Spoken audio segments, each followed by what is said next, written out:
Hello student, from today's lecture we are starting the practical portion of second unit, that is fire insurance claim. And in the fire insurance claim we will be computing three different types of claims. That is, first it is loss of stock, loss of assets and loss of profit. In fire insurance claim, you will be seeing that the fire has been occurred in the premises of the businessman, and there is a loss of stock, loss of asset, and because of this loss, the company sale in the future will have a very big impact, and there will be a less amount of sale, which will result in less amount of profit. So the company will be going for the claims if it has taken the insurance policy for stock, assets, and profit. If the company has maintained stock register, he would be submitting the details of the records as of how much stock has been destroyed by the fire, and he can get the claim from the insurance. And if the company has not made the stock register, then he has to follow certain steps. He has to calculate that how much amount of stock has been destroyed by the fire, so that he can submit it to the insurance company and get the claim from the insurance company. So let us first go through the step which we will follow for computation of loss of stock. The step number 1, it is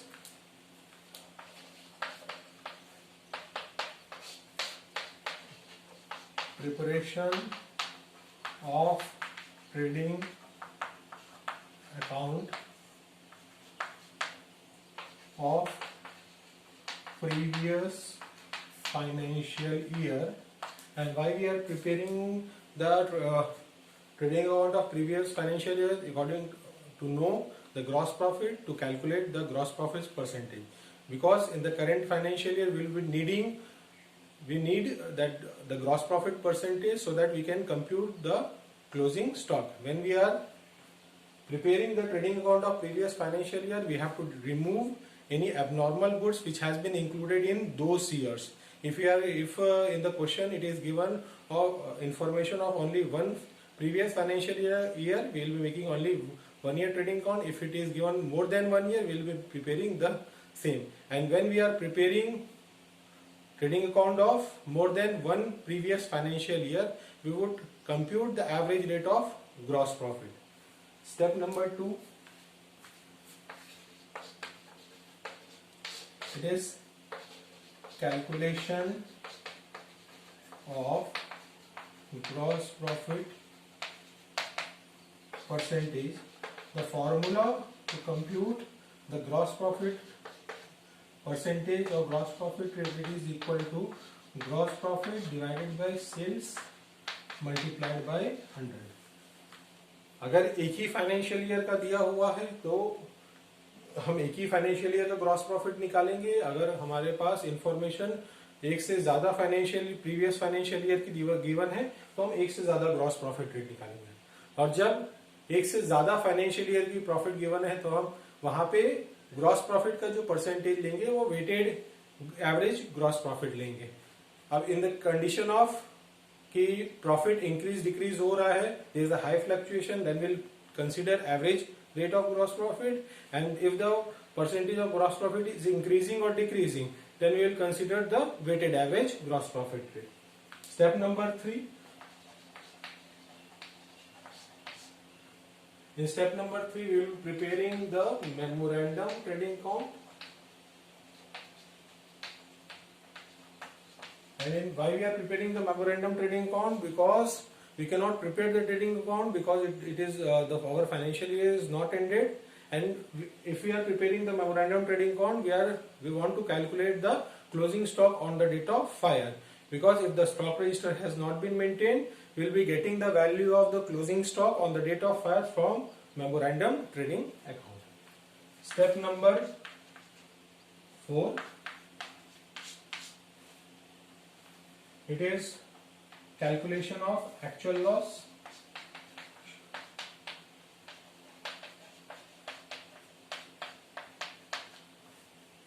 So here what we will do, we will write first stock on the date of fire. We will deduct if there is stock which is saved from the fire, stock salvaged. We will add if there is any abnormal goods remaining in the premises, and then we will get the amount of actual loss. तो memorandum trading account बनाया हमने. Memorandum trading account से हमारे को क्या calculation मिला? हमको यहाँ पे कैलकुलेट करके मिला stock on the date of fire. उस stock on the date of fire से हम क्या माइनस करेंगे? जितने अमाउंट का गुड्स फायर से बच गया है उसको हम माइनस करेंगे. फिर यहाँ पे ऐड करेंगे एबनॉर्मल गुड्स, क्योंकि एबनॉर्मल गुड्स को जब हमने ट्रेडिंग अकाउंट बनाया तो ट्रेडिंग अकाउंट बना के हमने उस एबनॉर्मल गुड्स को क्या किया? हटा दिया. लेकिन वो एबनॉर्मल गुड्स है, वो बिजनेस प्रेमिसेस में रखा हुआ है, और अगर वो खराब हो गया फायर से तो उसको यहाँ पर क्या करना है? स्टेप नंबर 4 में ऐड करना है. Last step, that is step number 5. Step number 5 में will calculate the amount of claim.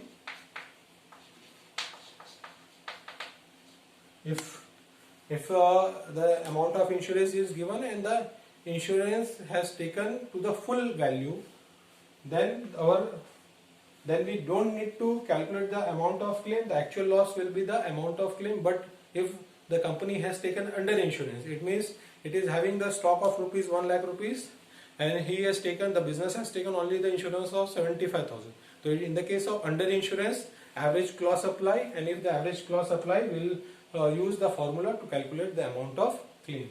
That is equal to actual loss multiplied by amount of insurance, that is sum assured, divided by stock on the date of fire. It includes stock on the date of fire includes both normal goods and abnormal goods. First we'll be solving the basic question, then we'll be moving to advanced, then to the loss of asset and loss of profit. So let's start the practical portion of fire insurance claim. The link of today's question is being given in the description box. You are requested to download it, read it, then you try to solve this question. In the question it is given that a fire has occurred at the premises of a trader on 31st August 2020, destroying a great part of his stock, and it is given from the following particulars: ascertain the loss of stock and prepare claim for the insurance. And we will see the information there. Insurance amount of insurance is not given, so we have to conclude the loss of stock, and the loss of stock is the amount of claim. So step number 1,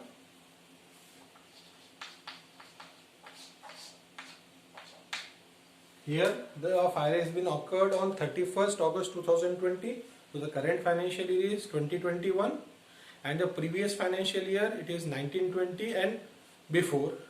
We will see how many previous year information is given in the question. It is only 1920, so we will be preparing only 1 year trading account. So step number 1, trading account is for the year ended 31st March 2020. यहाँ पे हम क्या कर रहे हैं? हमारे पास question में एक ही फाइनेंशियल ईयर की इंफॉर्मेशन गिवन है, और वो फाइनेंशियल ईयर हमारा प्रीवियस फाइनेंशियल ईयर होना चाहिए. प्रीवियस फाइनेंशियल ईयर का मतलब जिस फाइनेंशियल ईयर में फायर ऑकर हुआ उसके पहले का जो साल होगा वो हमारा क्या बनेगा? Previous financial year. और फिर हम चेक करते हैं इस प्रीवियस फाइनेंशियल ईयर में ट्रेडिंग अकाउंट में क्या क्या चीजें आती है, उसको हम यहाँ लिखेंगे. यहाँ पे हम लिख के क्या निकालेंगे? यहाँ पे हम लिख के हम ग्रॉस प्रॉफिट निकालेंगे. ग्रॉस प्रॉफिट से हम कंप्यूटेशन करेंगे ग्रॉस प्रॉफिट रेट का. So it is given that stock on 1st April 2019 given है 34,000. तो दैट इज ओपनिंग स्टॉक. तो हमने यहाँ लिखा ओपनिंग स्टॉक. ओपनिंग स्टॉक की अमाउंट गिवन है 34,000.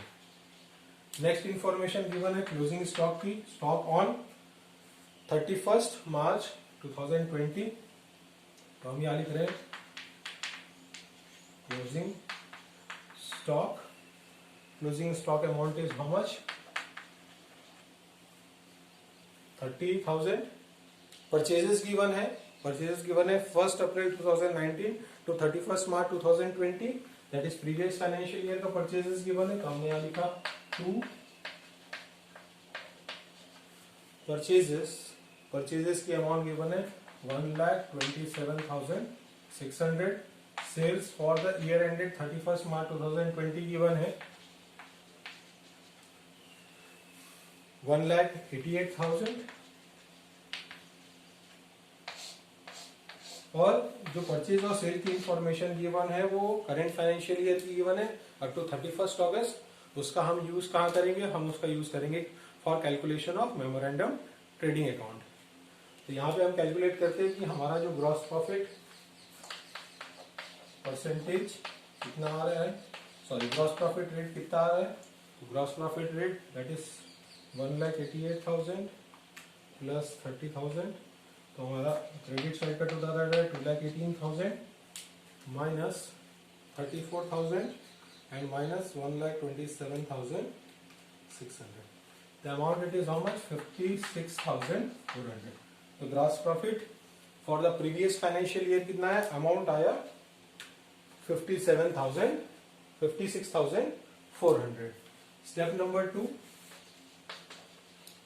यहाँ पे क्या कैलकुलेट करते हैं हम, ग्रॉस प्रॉफिट रेट या gross profit percentage.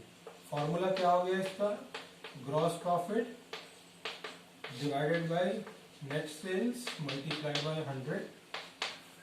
Gross profit कितना आया 56,400 डिवाइडेड बाय सेल्स अमाउंट कितना आया 1,88,000 मल्टीप्लाइड बाय 100। तो ये कितना आ रहा है, ये आ रहा है 30%।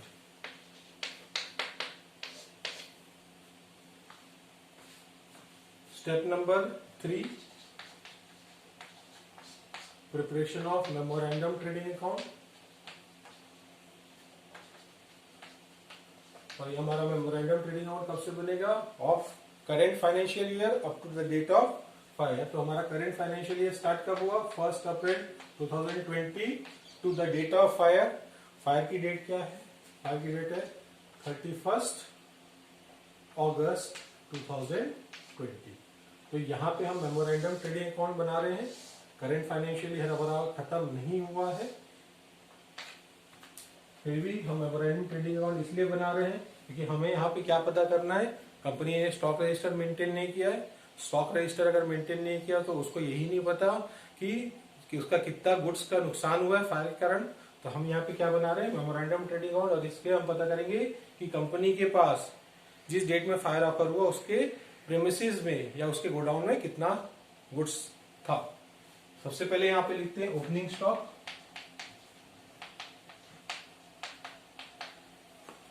ओपनिंग स्टॉक तो पिछले साल का जो क्लोजिंग स्टॉक है वो इस साल का क्या बनेगा, ओपनिंग स्टॉक। तो closing stock of 2019-20 is 30,000 which will be opening stock for 2020-21। तो यहाँ पे हमने लिखा 30,000। फिर हमने लिखा यहाँ पे इंफॉर्मेशन गिवन है purchase from 1 April 2020 to 31 August 2020 to purchases की अमाउंट कितनी गिवन है 1,50,000। फिर गिवन है सेल्स, इट इज 1,53,000।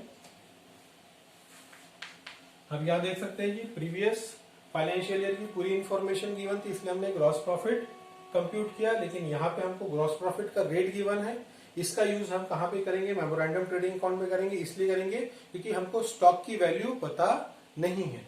तो हम यहाँ लिखते हैं ग्रॉस प्रॉफिट।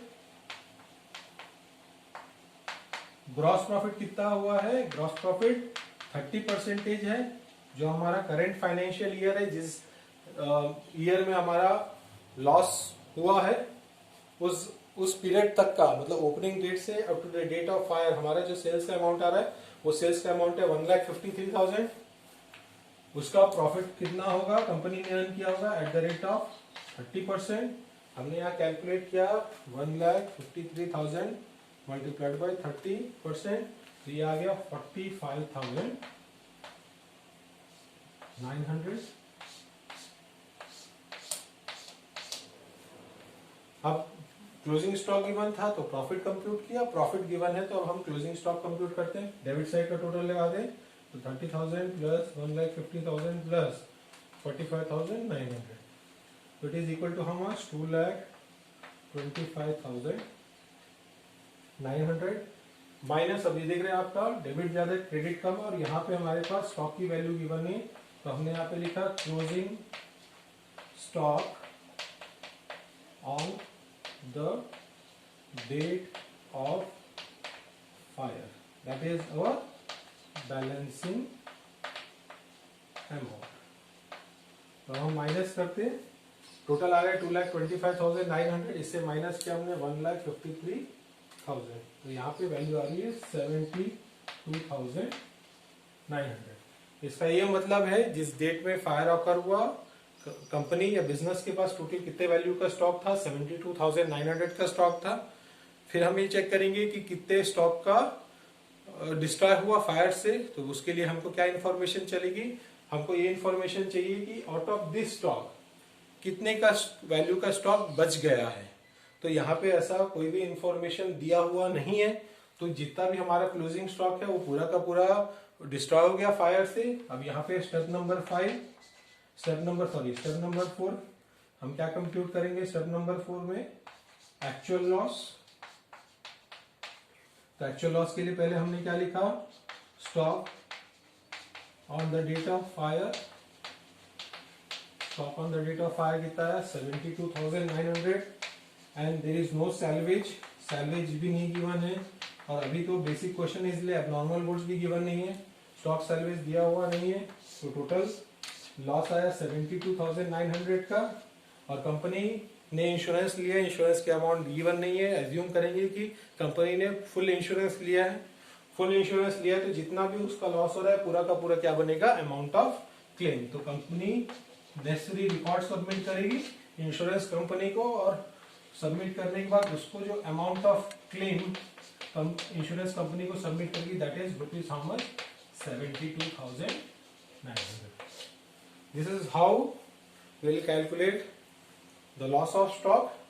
इस लॉस ऑफ स्टॉक में हम क्या पता करने की कोशिश करेंगे कि कंपनी से हमको इंश्योरेंस कंपनी से बिजनेस को कितना क्लेम मिलेगा। तो आज के लिए इतना ही, अगले क्लास में हम नेक्स्ट क्वेश्चन करते हैं। Thank you.